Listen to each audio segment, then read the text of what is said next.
resolver a lista 9 da monitoria correspondente ao assunto de teste de hipótese que vai estar presente na segunda prova individual que vocês farão com a professora Beth no componente de par 3, tá bom?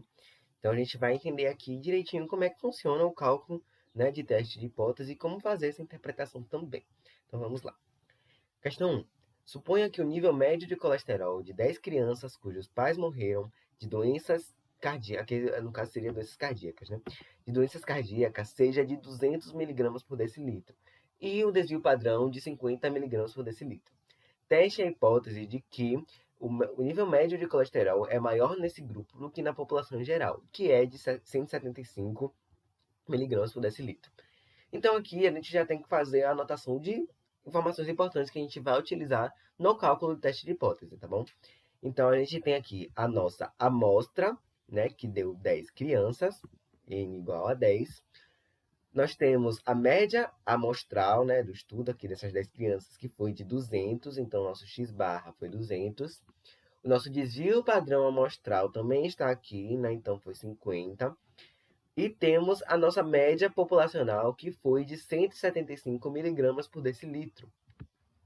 Então, a gente tem que apontar essas informações aqui, porque elas vão ser úteis na hora da gente fazer o cálculo, de fato, do teste de hipótese, né? E aí, a primeira questão, ele pede: exponha a hipótese que podemos usar para considerar essa questão. Então, ele pede aqui para que a gente teste a hipótese do nível médio de colesterol ser maior no grupo do que na população em geral. Então, a gente vai criar nossas duas hipóteses, né? Lembrando que hipótese a gente tem que criar duas. A gente cria a hipótese nula, né? Chamada de H0, na qual a gente precisa definir a igualdade, né? Ou seja, a nulidade dessa hipótese. Então, a média populacional seria realmente igual a 175, no caso, a média populacional de crianças cujos pais morreram de doenças cardíacas seria igual à média da população geral, né? Na H0. E na nossa H1, essa média ela seria diferente, no caso maior, né, aqui especificamente maior, do que a média populacional em geral.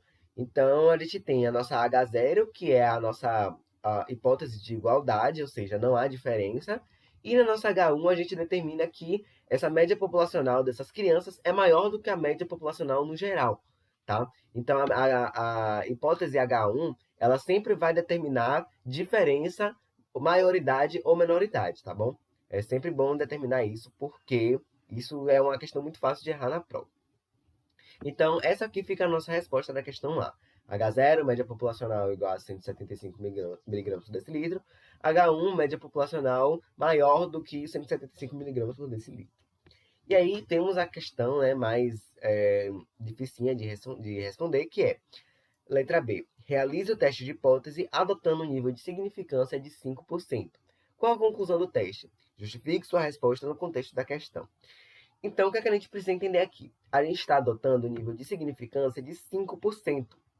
Então, o nosso alfa é de 0,05.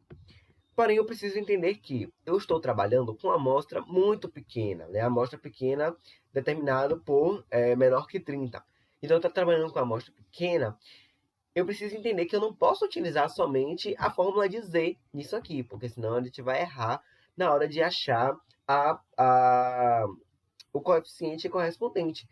Eu vou trabalhar com T de student, né, que é responsável justamente para fazer esse cálculo a partir de amostras pequenas. E eu preciso entender também que a gente está trabalhando com uma hipótese unilateral, porque eu estou trabalhando com maioridade, né? Então, eu estou trabalhando com algo que é maior que, e não diferença somente, né? Não estou trabalhando com os dois lados da minha distribuição, estou trabalhando com um lado só. Então, eu vou lá na minha tabela de T de student e vou procurar qual é o coeficiente correspondente a 0,05 unilateral. E aí, lembrando que T de student, a gente trabalha com grau de liberdade menos 1. Então, se a gente tem grau de liberdade n menos 1, no caso, né? Então, se a gente tem n igual a 10, a gente vai achar aqui no T de student o grau de liberdade 9. Então, aqui nós temos a linha 9. E aí, a gente vai achar na coluna unilateral 0,05. Então, nós temos o nosso coeficiente de 1,833. Então, esse aqui vai ser o coeficiente que a gente vai utilizar de comparador a partir do teste de hipótese que a gente vai realizar, tá bom? Então, como é que a gente vai realizar esse teste de hipótese, essa teste de hipótese? A gente vai utilizar a nossa fórmula de T, que é x barra menos mi sobre S dividido por desvio padrão de N, ou seja, a nossa média amostral menos a nossa média populacional dividido pelo desvio padrão amostral dividido pelo tamanho da nossa amostra, ou dividido pela raiz do tamanho da nossa amostra. Então, a gente vai aplicar essa fórmula aqui de forma direta para que a gente ache o valor de T de student para fazer o comparador aqui com o que a gente achou na tabela, tá bom? Então, nós vamos lá aqui na nossa continha, né? A gente faz a aplicação aqui, então, 200 menos 175 dividido por 50 dividido pela raiz de 10. A gente faz o cálculo aqui normalmente. Resolve em cima, resolve a raiz. Depois disso, a gente resolve direto a conta. E aí, a gente acha que o nosso T de student dessa hipótese é de 1,58. Então, eu vou fazer o comparador, né? Eu tenho aqui 1,58 e 1,83, né? Aproximado ali do que a gente achou na tabela. Obviamente, 1,58 é menor do que 1,83.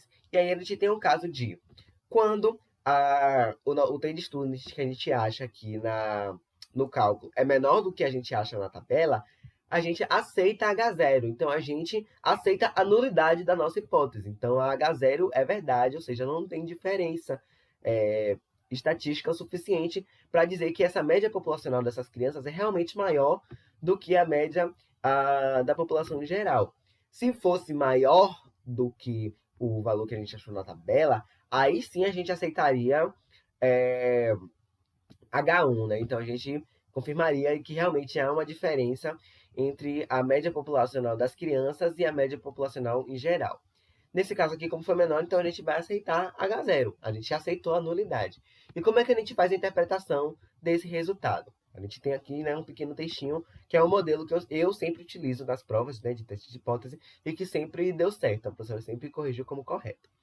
Ao nível de significância de 5%, é observável que o resultado do teste não tem relevância estatística suficiente para indicar que o nível médio de colesterol de crianças cujos pais morreram de doenças cardíacas seja maior do que a média populacional de 175 mg por decilitro, indicando a rejeição da hipótese alternativa H1, ou seja, aceitando a hipótese nula H0.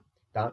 Então, esse aqui é a interpretação que se faz, é um texto bem curtinho, é só falar sobre o nível de significância, trazer que o teste tem ou não tem relevância estatística, trazer, né, a população que está sendo estudada, a média populacional que está sendo comparada, e se houve a rejeição ou aceitação da hipótese alternativa H1, ou aceitação ou rejeição da hipótese alternativa H0, tá bom, gente? Então, é bem tranquilinho de resolver, esse assunto ele é bem mais de boa em relação ao cálculo, e é isso. A gente vai resolver a segunda questão, que diz o seguinte: pessoas morreram em um acidente de barco porque se usou uma estimativa obsoleta do peso médio de homens entre 18 e 59 anos.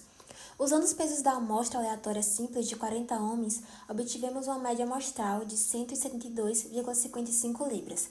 Pesquisas de outras fontes sugerem que a população de pesos de homens tem um desvio padrão de 26 libras. Use esses resultados para testar a afirmativa de que homens têm um peso maior do que 166,3 libras, que é o peso que consta na recomendação. Use o nível de significância de 0,05. Então, essa questão quer saber se o peso médio de homens ele é maior do que 166,3 libras, que é a recomendação, ou não. O primeiro passo dela é justamente a gente agrupar as informações que nós encontramos, para quando nós formos aplicar a fórmula, já ser mais fácil da gente aplicar.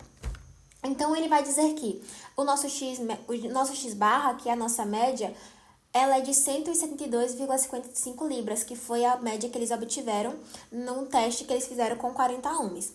Ele diz também que o desvio padrão é de 26, que a amostra utilizada foi de 40 homens, que o alfa, né, que é o nível de significância, é de 0,05, E agora, uma recomendação que eu dou para vocês é que ainda que a questão não peça para vocês falarem qual é H0 e qual é H1, é que vocês façam justamente esse exercício de pensar qual é H0 e qual é H1 e depois, quando descobrir o resultado da questão, que vocês voltem para ver se rejeitou ou não a hipótese nula, porque é algo que Beth gosta, mas também que é algo importante para vocês irem desenvolvendo esse processo de interpretação também do resultado.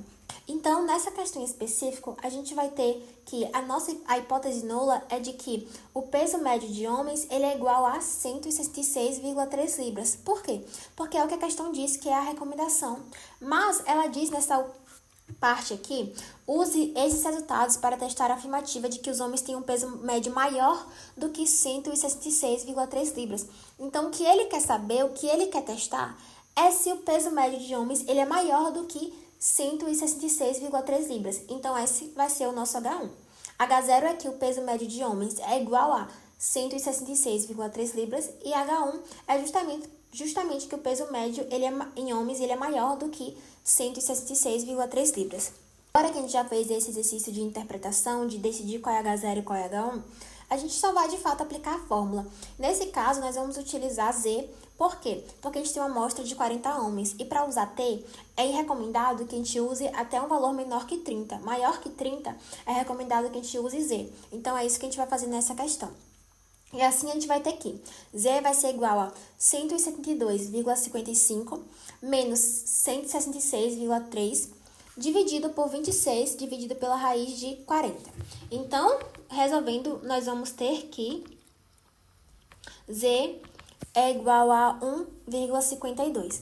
Agora que a gente já descobriu o valor de Z para a nossa questão, a gente tem que descobrir qual é o valor de Z para quando o nível de significância ele é 0,05. Agora aqui na tabela a gente vai procurar justamente o valor que vai corresponder ao nível de significância de 0,05. Nessa questão, como está falando de um teste que nesse caso ele é unilateral, a gente vai procurar o valor que vai corresponder a 0,45, já que a gente sempre divide em 0,5 de um lado e 0,5 de outro.